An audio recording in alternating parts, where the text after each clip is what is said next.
पंतप्रधान नरेंद्र मोदी आणि हवाई दल प्रमुख ए.पी. सिंह यांच्यामध्ये महत्त्वाची बैठक पार पडली।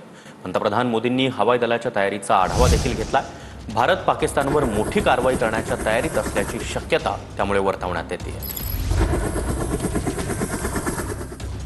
पंतप्रधान नरेंद्र मोदी आणि हवाई दल प्रमुख air chief marshal A P. Singh यांच्यात महत्त्वाची बैठक झाली आहे। पंतप्रधानांच्या निवासस्थानी झालेल्या या बैठकीत फक्त पंतप्रधान मोदी आणि हवाई दल प्रमुख ए.पी. सिंग हे दोघंच उपस्थित होते।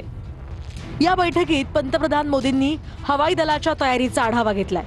भारत पाकिस्तान मधल्या तणावाच्या पार्श्वभूमीवर ही बैठक अत्यंत महत्त्वाची मानली जाते। याआधी navy chief admiral Dinesh Tripathi यांच्यासोबत सुद्धा पंतप्रधान मोदींची बैठक झाली होती। तर अरबी समुद्रातल्या भारतीय नौदलाच्या तयारीबद्दल पंतप्रधानांनी यामध्ये माहिती घेतली होती।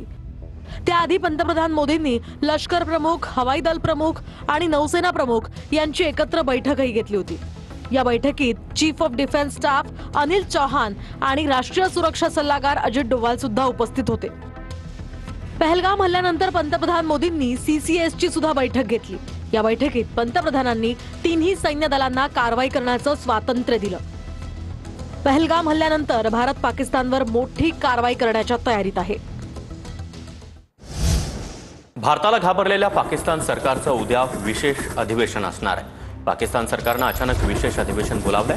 पहलगाम हल्ल्यावर उद्याच्या अधिवेशनामध्ये चर्चा होणार आहे। भारतानं घेतलेल्या निर्णयांवर देखील चर्चा होणार असल्याची माहिती मिळते।